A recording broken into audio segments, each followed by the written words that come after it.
Vamos continuar na nossa missão aqui, que é estudar o Evangelho de João.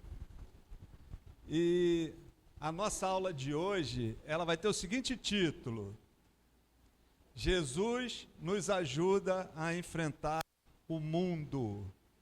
Esse é o título para a aula, né? E o objetivo da nossa lição vai ser aprender a enfrentar o sofrimento com alegria.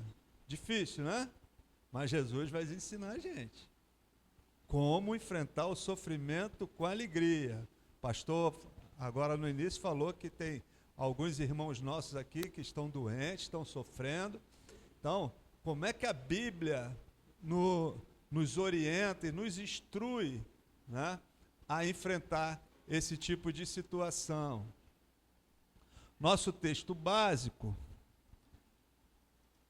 ele não é esse não, tá? O texto básico é capítulo 16. Eu botei o 15 aqui porque eu faço em cima do anterior, mas hoje é o capítulo 16 que nós vamos trabalhar. Tá ok? Ok, gente? Capítulo 15 foi a videira que a gente estudou.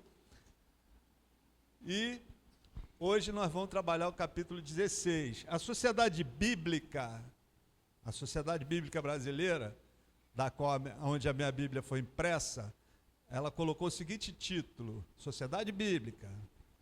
Não é a palavra de Deus, mas é o título que a sociedade colocou: A Missão do Consolador. Tá? Esse é o título que está nas Bíblias da SBB. Então, vamos lá. Uma vez que nos identificamos com Cristo e que confessemos como nosso Senhor e Salvador, passamos a fazer parte. Nesse momento a gente começa a fazer parte de uma guerra espiritual. Não essas guerras espirituais que falam aí por fora, mas nesse momento que você confessa que Jesus é o teu Senhor, você começa a fazer parte de uma guerra espiritual. Tá? E a única maneira de um cristão fugir dessa guerra, sabe qual é? Negando a Cristo. Né? Ou não confessando perante os homens. Essa é a única forma. Senão você está em guerra. Tá ok? Vamos lá. Jesus diz 3 verdades sobre os sofrimentos que os discípulos vão ter que enfrentar.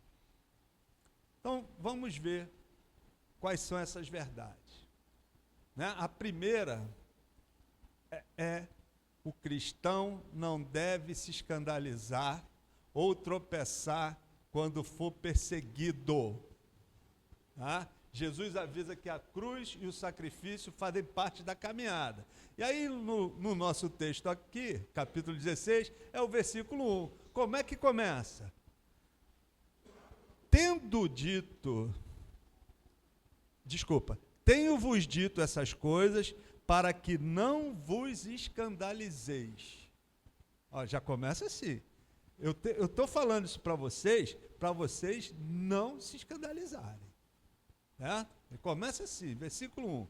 A segunda verdade é a seguinte: o cristão, ele não deve se escandalizar quando a perseguição vier de pessoas religiosas, que pensam que estão servindo a Deus. Então você não deve se escandalizar com isso. É o versículo 2, que diz o seguinte, ó: eles vos expulsarão das sinagogas, mas vem a hora em que todo o que vos matar julgará com isso tributar culto a Deus. As pessoas vão matar, né? Está falando no futuro aqui, né? As pessoas vão matar achando que estão cultuando a Deus. Não vos escandalizeis com isso. E terceira verdade, ele diz o seguinte: olha, o cristão não deve se entristecer como se estivesse abandonado por Deus, né? Justamente no momento da perseguição. Está no versículo 3 e 4, que diz assim, ó: isso farão porque não conhecem o Pai, nem a mim.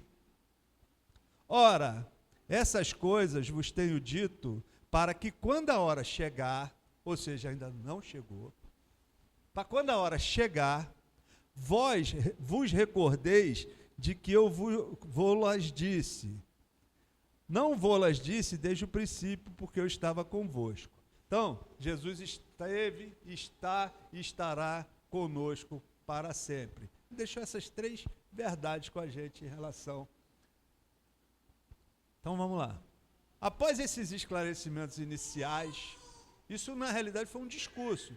Jesus estava no cenáculo, para você entender esse momento, ele estava no cenáculo com os discípulos, praticamente um dia antes de ser preso, né? Na próxima aula a gente vai falar provavelmente sobre a oração sacerdotal e depois a gente entra no Getsemane, né? Seguindo aqui a cronologia do Evangelho de João. Mas ele está aqui um dia, 2 dias antes, talvez, um dia antes de ser preso, provavelmente. Tá certo? Então, após esses esclarecimentos iniciais, Jesus nos apresenta como podemos enfrentar o sofrimento com alegria. Olha só, como que a gente vai enfrentar o sofrimento com alegria? Então, vamos lá. Jesus enviou o Espírito Santo. Tá?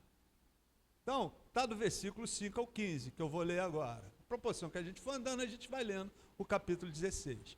Versículo 5 ao 15, que o pastor leu aqui na introdução, eu vou ler novamente.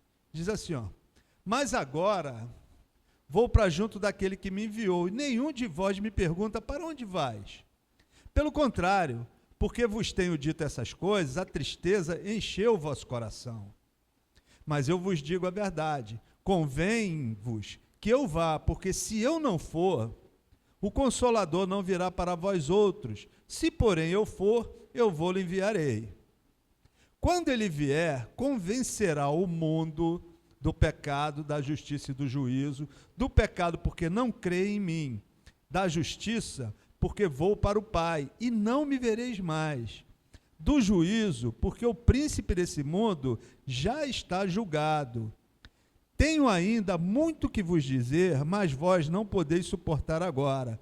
Quando vier, porém, o Espírito da verdade, ele vos guiará a toda a verdade, porque não falará por si mesmo, mas dirá tudo o que tiver ouvido e vos anunciará as coisas que hão de vir.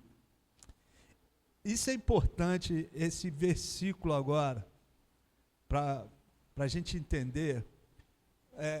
Esse é um dos pontos, né, que a gente tem diferenças, principalmente com os movimentos pentecostais. Tá? No movimento pentecostal, a ênfase no Espírito Santo é enorme. Todos nós sabemos disso, dons do Espírito, aquelas coisas todas. Mas olha qual é a missão do Espírito. Tá? Presta atenção. Versículo 14. Ele me glorificará. A missão do Espírito é glorificar a Cristo, gente. Essa é a principal missão do Espírito. Ele me glorificará, porque há de receber do que é meu, e vou-lo há de anunciar. Tudo quanto o Pai tem é meu, e por isso é que vos disse que há de receber do que é meu, e vou-lo há de anunciar. Tá? A missão do Espírito Santo é glorificar a Cristo. Tá certo, gente? O coração dos discípulos estava cheio de tristeza com a partida de Jesus. A gente acabou de ler, né? E, vamos lá. Primeiro, Jesus chama o Espírito Santo de o Consolador. A palavra grega que representa, que a gente traduz como Consolador, é Parácletos ou Paracletos, certo? A palavra grega traduzida por conciliador ou auxiliador era usado na linguagem jurídica para advogado da defesa. Advogado? Vai lá em 1 João 2,1. Vai lá no finalzinho. 1 João 2,1. 1 João 2,1. Diz assim, ó: Filhinhos meus, essas coisas vos escrevo para que não pequeis. Se todavia alguém pecar, temos, ó, advogado com letra maiúscula aqui, ó, advogado junto ao Pai, Jesus Cristo, o justo. Ok, gente? Então, Consolador, né, o auxiliador, essa palavra em grego era usada para um advogado. E Jesus, né, diz que, João, aqui na primeira carta dele, ele diz que nós temos um advogado com letra maiúscula junto ao Pai. No ministério de confortar, encorajar o cristão, o Espírito derrama amor divino no coração. Vamos ver o que o Espírito faz, né? Ele derrama amor divino no coração. Vamos ter que ler aqui para a gente não errar. Vamos lá, Romanos 5, 5. Romanos 5, 5. Diz assim, olha. Ora, a esperança não confunde, porque o amor de Deus é derramado em nosso coração pelo Espírito Santo que nos foi otorgado. Então, ministério de confortar e encorajar o cristão, né? O Espírito derrama amor divino no nosso coração. Confirmado aqui por Paulo. Romanos 5, 5. O que mais? Ele testemunha que são filhos de Deus. Um pouquinho para frente, Romanos 8, 16. Diz assim: o próprio Espírito testifica com o nosso espírito que somos filhos de Deus. Ok? O próprio Espírito testifica que somos filhos de Deus. E ele unge com alegria e discernimento. Manda um pouquinho para frente. 2 Coríntios 1, 21. 2 Coríntios 1, 21.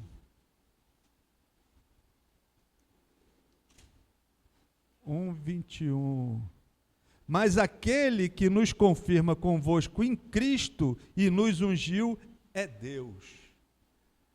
Derrama paz e esperança na mente e no coração. Romanos 15, 13. Vou chegar um pouquinho para... Volta um pouquinho. Romanos 15, 13. E o Deus da esperança vos encha de todo gozo e paz no vosso crer, para que sejais ricos de esperança no poder do Espírito Santo. Tá certo? Ele concede alegria na luta, está lá em Romanos 14, 17, que diz assim: porque o reino de Deus é comida nem bebida, mas justiça e paz e alegria no Espírito Santo. Né? Assiste na fraqueza, Romanos 6, 26. Romanos 6, 26.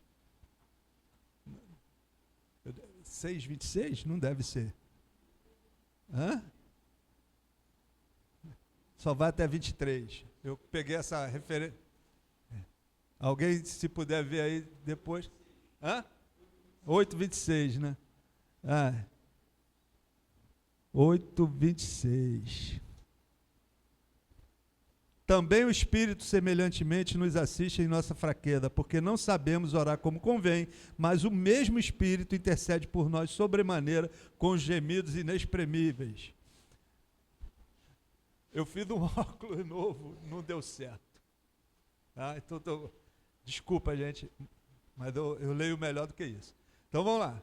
Produz frutificação espiritual. Gálatas 5, 22, quando fala, né, do fruto do Espírito. E capacita para o serviço, 1 Coríntios 12, 11.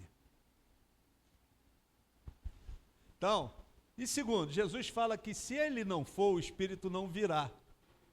Para que o Espírito fosse derramado sobre a igreja, Jesus teria que morrer, ressuscitar, ascender ao céu e ser exaltado à direita de Deus. Né? Isso também esse tipo de situação onde Jesus, ele não fala isso só essa vez, ele fala isso outras vezes, que para ele, para o Espírito vir, ele tem que ir. Né?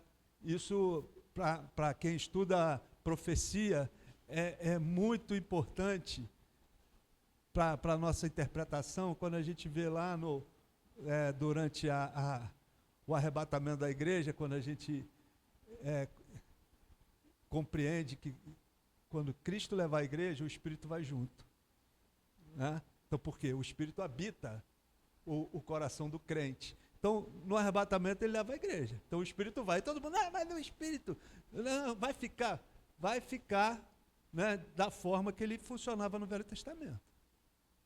É isso que vai acontecer. Então, você pode ver que Jesus e o Espírito, eles não estão juntos. Para um vir, o outro tem que ir. Então, isso só vai acontecer no final da tribulação, quando Jesus voltar. Tá certo? Eu sei que é complexo esse assunto, mas há sempre uma discussão em relação a isso. Mas o Espírito, ele não é onipresente? É. Claro, ele é Deus. É óbvio. Mas como é que ele atuava no Velho Testamento? Ele atuava de uma forma completamente diferente do que ele atua com a igreja. Com a igreja ele te habita. E quando você retira a igreja, o Espírito, da forma que ele atua na igreja, ele não vai atuar durante o período de tribulação. Eu sei que isso é complexo, mas o próprio Cristo diz, para ele vir, eu tenho que ir. Eu sei que isso é complexo, gente, mas a gente precisa estudar mais a profecia bíblica e fazer esse tipo de relacionamento. Jesus fala de 3 ações do Espírito Santo que ajudariam os discípulos a continuar testemunhando.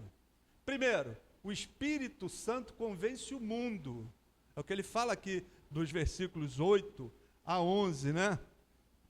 É o que ele fala aqui. Ele diz, quando ele vier, convencerá o mundo do pecado, da justiça e do juízo. Né? Então, gente, através do testemunho da igreja, como é que o Espírito convence ao mundo? Através de nós. Por quê? Ele não habita em nós? Então, ele convence o mundo através de quem? Da igreja. Tá certo?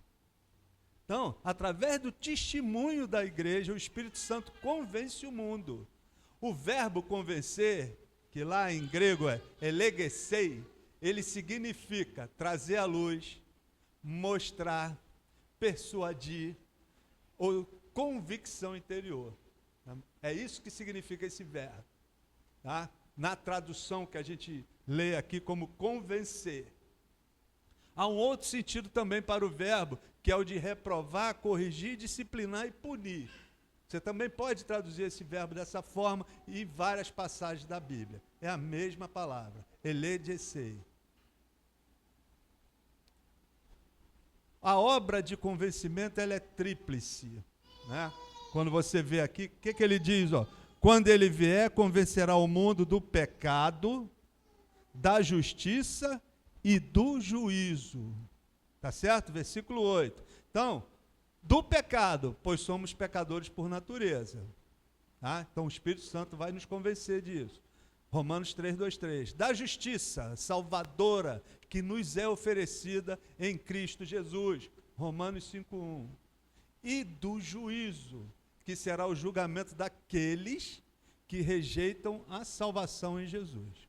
Então, essa é a missão, né, do Espírito. O Espírito Santo, que é quem aplica a obra de salvação na vida dos eleitos de Deus. Esse termo salvação compreende a vocação eficaz, né? A regeneração ou um novo nascimento. Tá? Você pode ver lá em Tito 3,5.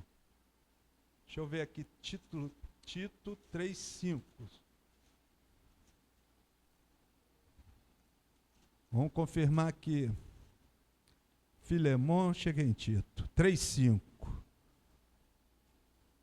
Não por obras de justiça praticada por nós, mas segundo sua misericórdia, ele nos salvou mediante o lavar regenerador e renovador de quem? Do Espírito Santo. Tá? A regeneração ou novo nascimento também é uma obra do Espírito. A adoção espiritual, a união com Cristo, a conversão, o arrependimento e fé, né? A fé salvadora, né? A justificação e a santificação. Tudo isso é obra do Espírito Santo na vida do crente. Então, segundo, né? O Espírito Santo nos guia. A gente vê isso bem claro aqui, que ele diz o seguinte: tenho ainda muito que vos dizer, mas não podeis suportar agora. Quando vier, porém, o Espírito da verdade, o que ele vai fazer? Ele vos guiará a toda a verdade, porque não falará por si mesmo, mas dirá tudo o que tiver ouvido e vos anunciará coisas que hão de vir. Não, o Espírito guiaria os discípulos na redação das Escrituras, porque ele vai fazer as pessoas se lembrarem. Não é isso que diz? Vamos ler de novo aqui. Tenho ainda muito que dizer, mas vós não podeis suportar agora. Quando vier, porém, o Espírito da verdade, ele vos guiará a toda a verdade, porque falará por si mesmo, mas não falará por si mesmo, mas dirá tudo o que tiver ouvido e vos anunciará coisas que hão de vir. Segundo, o Espírito tem a missão de guiar, liderar e instruir os homens em seus corações. Qual, né, o significado de Cristo? Né? Atos 8:31. Atos 8:31.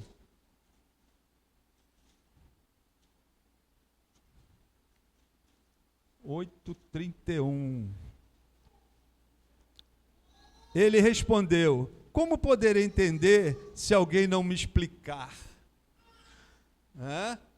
E convidou Filipe a subir e sentar-se com ele.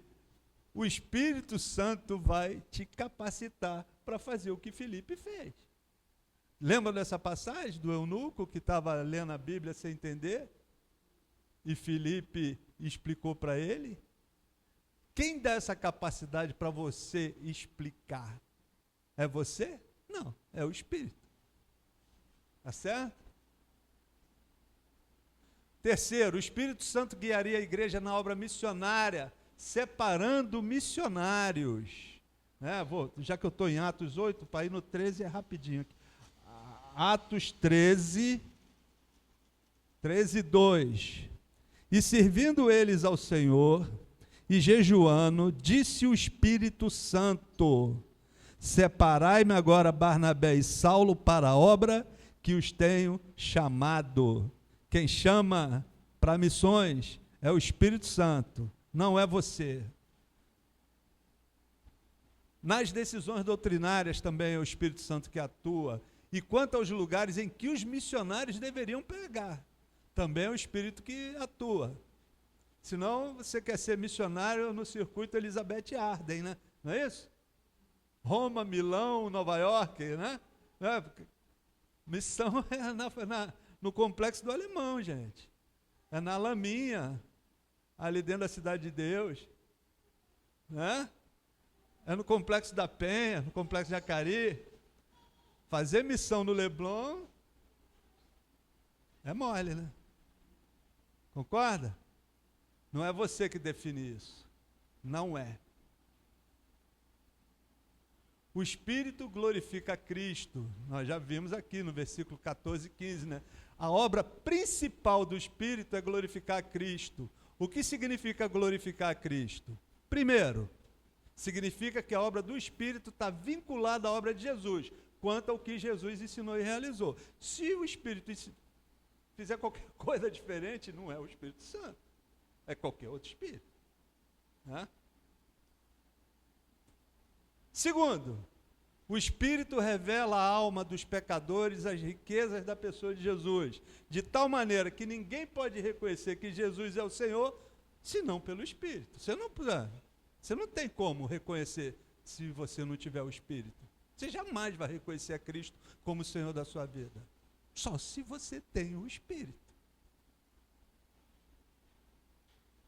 Sem a presença, o consolo, a direção e o poder do Espírito, a igreja não sobreviveria no mundo, nem tampouco realizaria a obra missionária. A segunda parte que a gente vai entrar agora, do versículo 16 ao 33, fala sobre Jesus nos dá a sua alegria. Diz assim, esse segundo trecho da Bíblia aqui. Um pouco mais, um pouco, e não mais me vereis. Outra vez, um pouco, e ver-me-eis. Então alguns dos seus discípulos disseram uns aos outros: quem vem a ser que nos dizer isto que nos dizer, um pouco e não mais me vereis, e outra vez um pouco e ver-me-eis e vou para o Pai. Diziam, pois, que vem a ser esse um pouco? Não compreendemos o que quer dizer. Os discípulos ainda não compreendiam. Olha só, Jesus, num dos últimos dias dele com os discípulos, eles ainda não compreendiam. Percebendo Jesus que desejavam interrogá-lo, perguntou-lhes: indagais entre vós a respeito disso que vos disse? Um pouco e não me vereis, e outra vez um pouco e ver-me-eis? Em verdade, eu vos digo que chorareis e vos lamentareis, e o mundo se alegrará. Vós ficareis tristes, mas a vossa tristeza se converterá em alegria.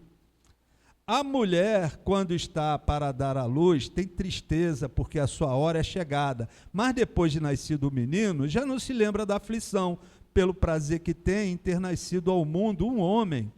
Assim também agora vós tendes tristeza, mas outra vez vos verei. O vosso coração se alegrará, e a vossa alegria ninguém poderá tirar. Naquele dia nada me perguntareis. Em verdade vos digo, se pedir alguma coisa ao Pai, Ele vô-la concederá em meu nome. Até agora, nada tendes pedido em meu nome. Pedi e recebereis, para que a vossa alegria seja completa. Vou terminar o texto. Essas coisas vos tenho dito por meio de figuras. Vem a hora em que não vos falarei por meio de comparações, mas vos falarei claramente a respeito do Pai. Naquele dia pedireis em meu nome, e não vos digo que rogarei ao Pai por vós, porque o próprio Pai vos ama, visto que me tendes amado e tendes crido que eu vim da parte de Deus. Vim do Pai e entrei no mundo, todavia deixo o mundo e vou para o Pai. Disseram os seus discípulos: agora que falas claramente e não empregas nenhuma figura.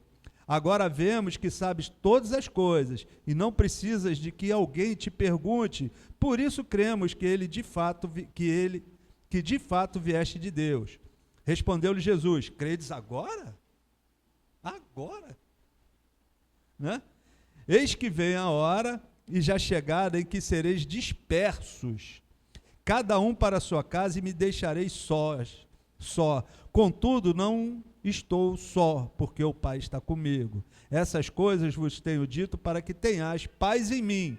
No mundo passai por aflições, mas tende bom ânimo. Eu venci o mundo.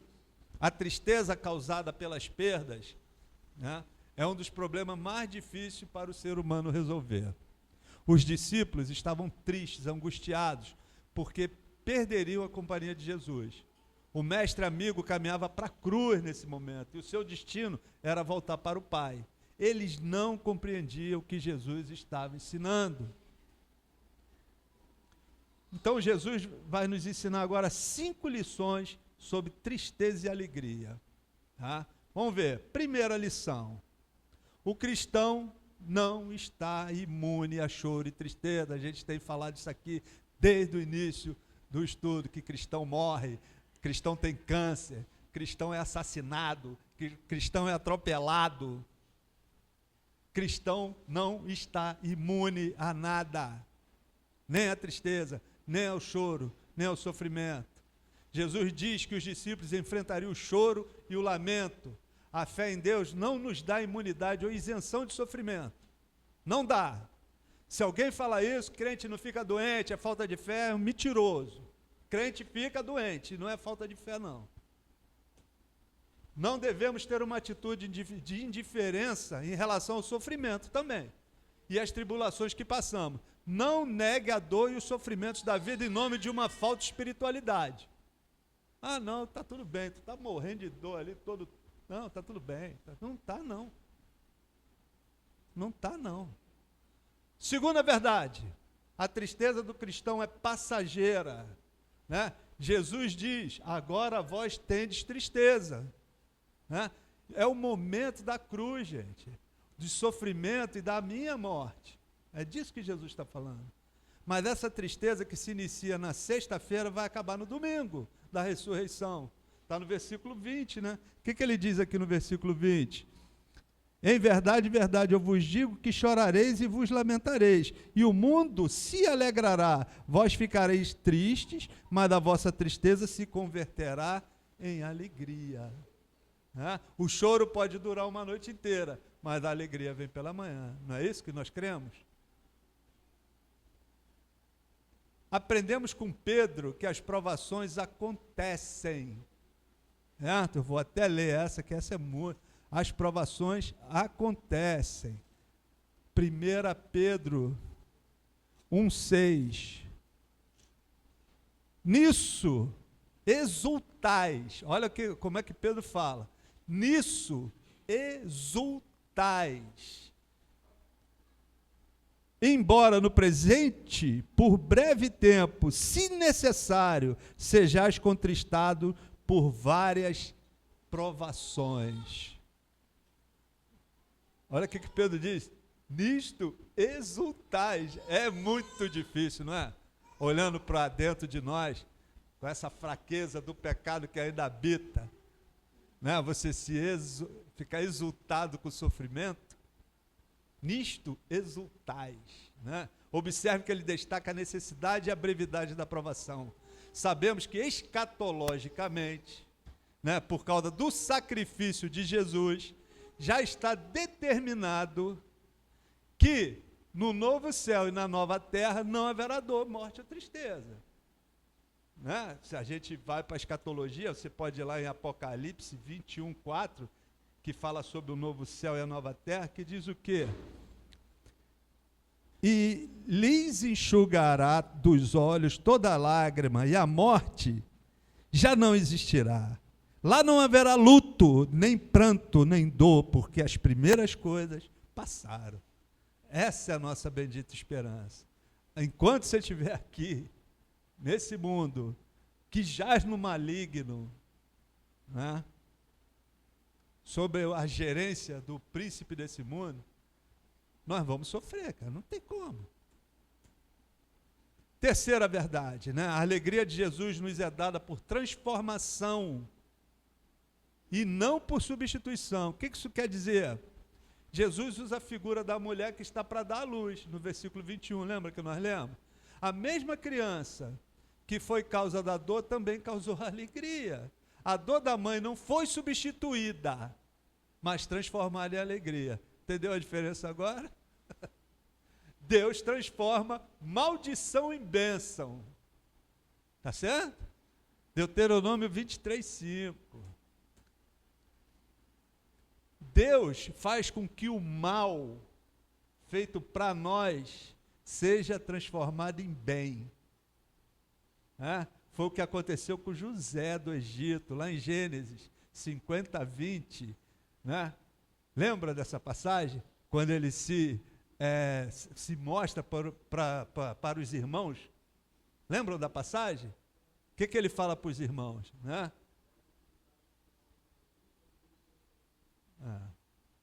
Entendeu? Transformou o quê? O mal em bem. O fato dos irmãos terem vendido ele para os mercadores, né, foi para, durante a grande fome, os 7 anos de fome, ele pudesse, na realidade ali, você está preservando, né, o povo, o próprio povo de Deus ali, né? Os descendentes de Jacó. Jacó ainda estava vivo, né? Jacó ainda foi para o Egito, né? Ver o filho que ele achou que tinha sido morto por uma fera, né? Não é isso? Então Deus converte a tristeza em alegria.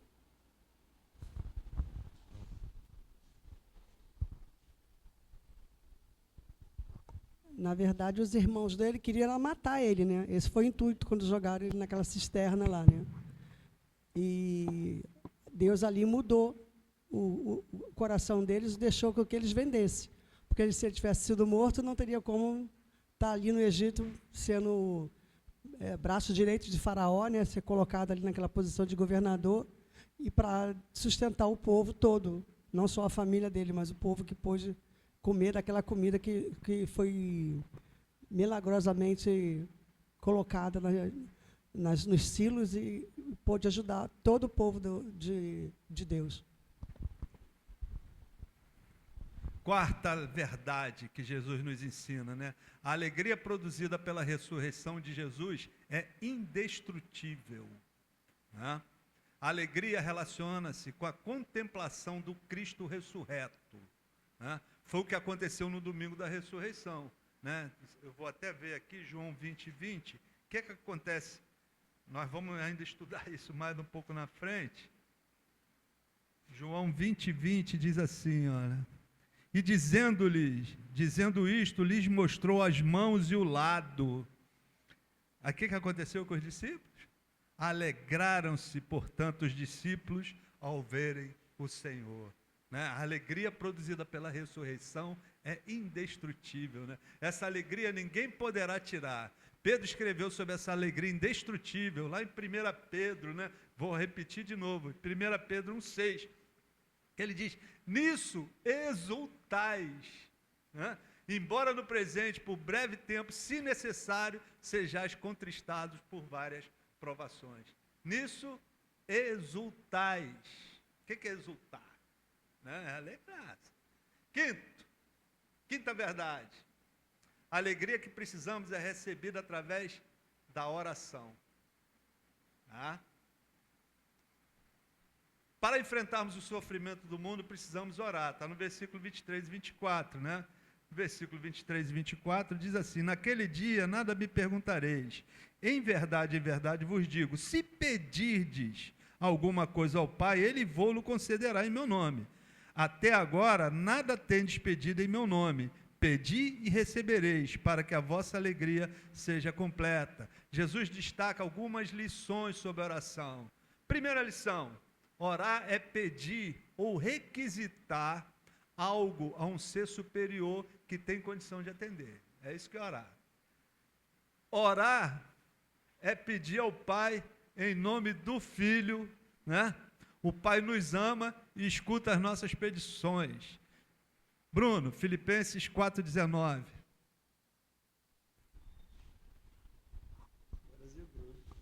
Sabe de cabeça? Pode mandar. O meu Deus, porém, segundo as suas riquezas, suprirá todas as vossas necessidades em glória por Cristo Jesus. Amém. 3. Receber está condicionado a pedir. Todo aquele que pede, recebe. Eu ia pedir para o Júnior ler essa, mas vai ter que ser o Bruno de novo. Lucas 11, 9 e 10. Essa era do Júnior.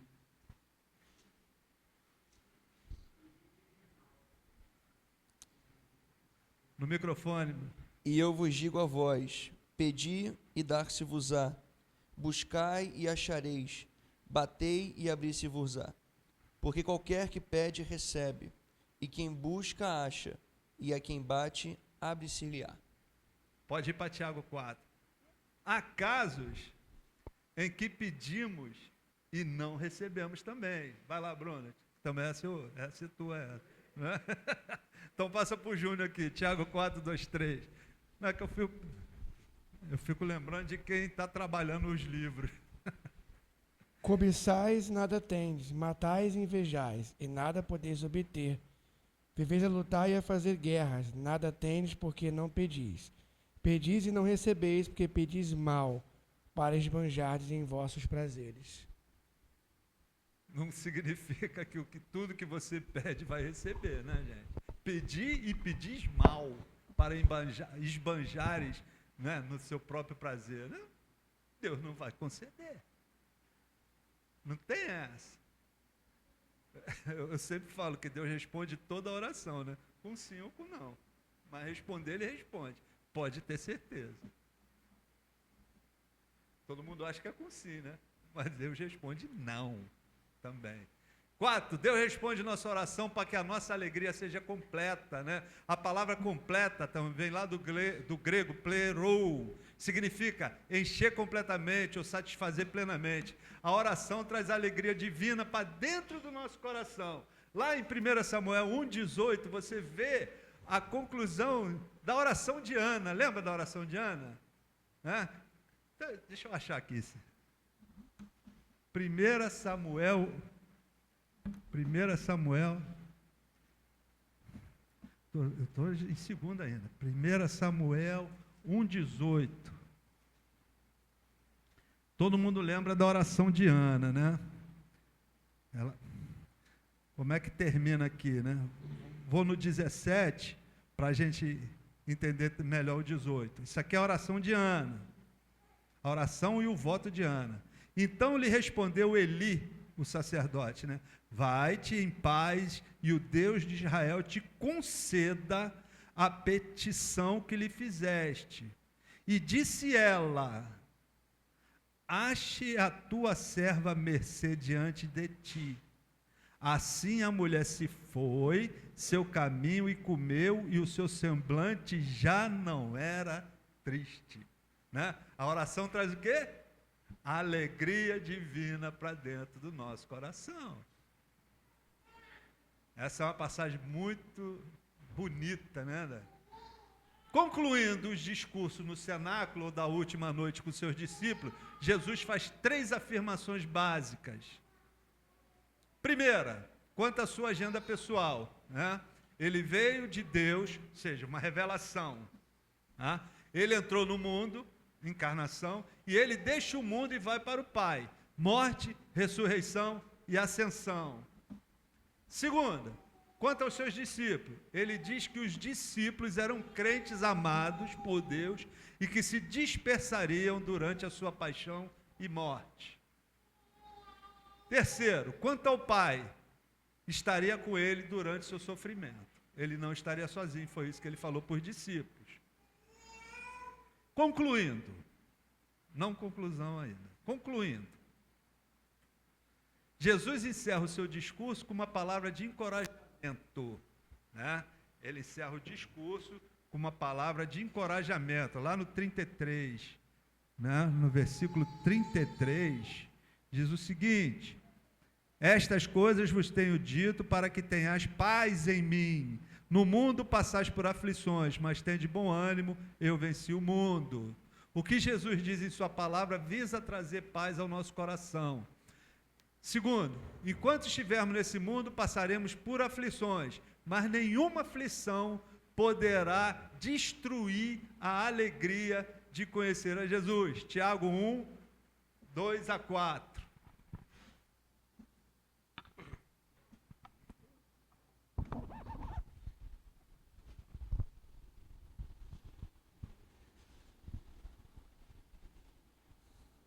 Tiago 1, 2 a 4. Meus irmãos, tende por motivo de toda alegria o passardes por várias provações, sabendo que a provação da vossa fé, uma vez confirmada, produz perseverança. Ora, a perseverança deve ter ação completa para que sejais perfeitos e íntegros, em nada deficientes. É isso. Se a gente for lá no Velho Testamento, lá em Isaías 35, versículo 10, a gente falando, 35, versículo 10, diz o seguinte: os resgatados do Senhor voltarão e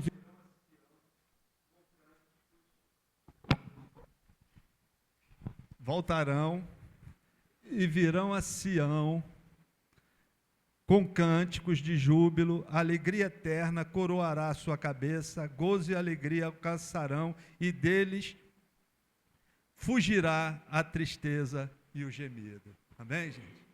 Bonito isso, né? E para concluir, sejamos pessoas animadas, certo? Pois Jesus venceu o mundo e nós também venceremos. Aí eu puxei lá 1 Coríntios 15, 57, para encerrar. Diz assim, ó: graças a Deus que nos dá a vitória por intermédio do nosso Senhor Jesus Cristo. Amém? Glória a Deus. Então, como é que a gente tira, que aplicações práticas a gente pode tirar desse texto, né? Aprendemos que o Espírito Santo encoraja, capacita a igreja a vencer o mundo. Aprendemos isso. Segundo, aprendemos que o Espírito Santo é quem convence o mundo do pecado, da justiça e do juízo. É o Espírito que convence, não é você. Terceiro, aprendemos que o Espírito Santo guia e glorifica a Cristo por intermédio da igreja. Quarto, aprendemos que a fé cristã não isenta o cristão dos sofrimentos dessa vida. Isso tem que estar muito claro no nosso coração. A fé não nos isenta de sofrimento e de tristeza. Aprendemos que Deus transforma as nossas tristezas em alegrias. Tá certo? E aprendemos que a alegria do Senhor é indestrutível e é eterna. Amém? Júnior. Posso fazer mais uma aplicação prática? Quando a gente vê o Espírito Santo glorificando a Cristo, ou colocando o holofote sobre o Filho, parece que no ministério do Filho, o Filho coloca o holofote sobre o Pai coloca o holofote sobre o Filho. E eu acho que para nós, né, qual é a forma que o mundo serve? O mundo serve trazendo o holofote para si próprio. Eu acho que essa relação do Deus Trino, nessa economia da Trindade ali, Pai e Filho, de um jogando holofote para o outro, nos ensina como servir na igreja. A igreja não é um local em que o holofote é para a gente. Seja quem está pregando, seja quem está servindo de qualquer outra forma. A gente vê que muitas das vezes em igrejas aí fora, as pessoas colocam o holofote para si, para sua própria glória.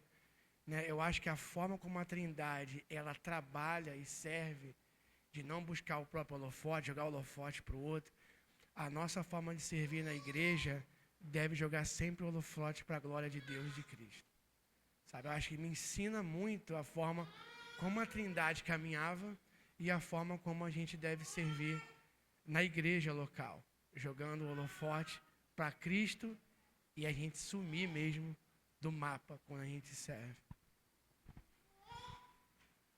Mais alguém quer falar alguma coisa?